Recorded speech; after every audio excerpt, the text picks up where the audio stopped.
Assalamualaikum warahmatullahi wabarakatuh. Perkenalkan, nama saya Rahmi dengan NPM 2021020156 dari Fakultas Syariah Hukum Tata Negara kelas E, mata kuliah Filsafat Hukum Islam dengan dosen pengampu Bapak Herpindoki Pradikta MHI. Baiklah, di sini saya akan mempresentasikan tentang kaidah-kaidah hukum Islam. A. Prinsip dalam hukum Islam. Kata prinsip berarti asas, yakni kebenaran yang menjadi pokok dasar orang berpikir, bertindak, dan sebagaimananya. Adapun yang dimaksud dengan prinsip-prinsip hukum Islam ialah cita-cita yang menjadi pokok, dasar, dan landasan atau tumpuan hukum Islam.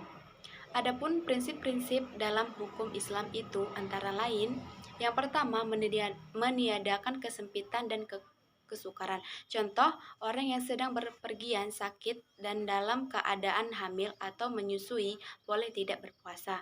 Yang kedua, orang yang tidak kuat berdiri untuk mendirikan sholat, maka ia boleh melakukan dengan duduk.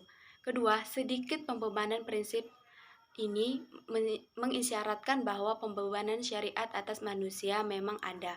Akan tetapi syariat yang diturunkan atau dibebankan itu diterima dengan apa adanya tanpa mempersoalkan atau mempertanyakannya, yang dapat menimbulkan kesukaran dan pemberatan atas pundak mukallaf terhadap kewajiban agama yang diembannya. Prinsip ini dilandasi oleh firman Allah dalam surat Al-Maidah ayat 101. Ayat tersebut mengisyaratkan kepada manusia agar dapat menahan diri daripada mempertanyakan masalah yang tidak ada ketetapan hukumnya, misalnya pada waktu peraturan perundang-undangan belum diketahui, dan agar permasalahannya untuk sementara dibiarkan dan kemauan permasalahan itu dipecahkan melalui kaidah-kaidah umum demi memberikan kelonggaran pada manusia. Yang ketiga, bertahap dalam menetapkan hukum Al-Quran diturunkan secara berangsur-angsur, bukan sekaligus. Sebab mengingat potensi manusia yang sangat terbatas, sehingga ketika ada ayat yang telah diturunkan kemudian dipahami, barulah ayat lain diturunkan. Yang keempat, memperhatikan kemaslahatan manusia dalam penetapan hukum selalu didasarkan pada tiga sendi pokok, yaitu A. Hukum ditetapkan sebagai masyarakat membutuhkan hukum-hukum itu. B. Hukum-hukum ditetapkan oleh suatu kekuasaan yang berhak menetapkan hukum dan memudahkan masyarakat ke bawah ketetapan. Yang ke C. Hukum-hukum ditetapkan menurut kadar kebutuhan masyarakat. 5. Mewujudkan keadilan. Manusia menurut pandangan Islam adalah sama, baik di hadapan Allah maupun di hadapan hukum, tanpa ada melihat kepada tinggi rendahnya suatu jabatan seseorang, tua muda maupun, melainkan seoptimal dan semaksimal apa yang telah ia perbuat dengan hukum Allah itu sampai mendapat predikat takwa. A. Kaidah dalam hukum Islam.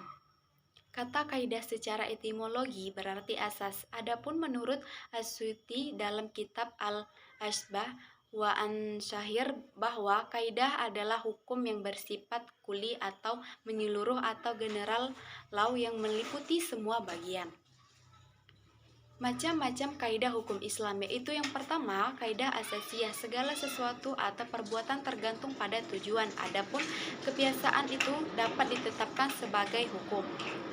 Kemudaratan itu harus dihilangkan, yang sudah diyakini tidak dapat dihapus oleh keraguan-keraguan. Kesukaran itu mendatangkan kemudahan. Yang kedua, kaidah khairul asasiyah. Walaupun kedudukannya bukan sebagai kaidah asasiyah, namun keberadaannya tetap didudukan sebagai kaidah yang penting dalam hukum Islam.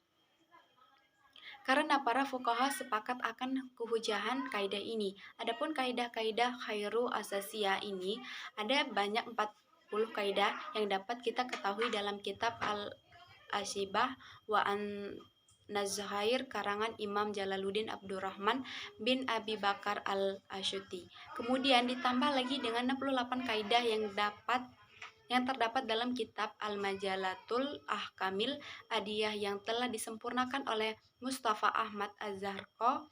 Yang A. Tujuan hukum Islam. Kajian tentang Maksud tujuan diterapkannya hukum dalam Islam merupakan kajian yang sangat menarik dalam bidang usul fikih. Al-Syatibi mengatakan bahwa doktrin maqasid asy-syariah adalah kelanjutan dan perkembangan dari konsep maslahah. Tujuan hukum Islam atau maqasid syariah yang pertama, memelihara agama, kedua, memelihara jiwa, yang ketiga, memelihara akal, empat, memelihara kehormatan, kelima, memelihara harta kekayaan. Sekiranya hanya itu yang bisa saya presentasikan. Saya mohon maaf jika ada tutur kata yang salah atau penyampaian yang kurang jelas. Saya akhiri. Wassalamualaikum warahmatullahi wabarakatuh. Terima kasih.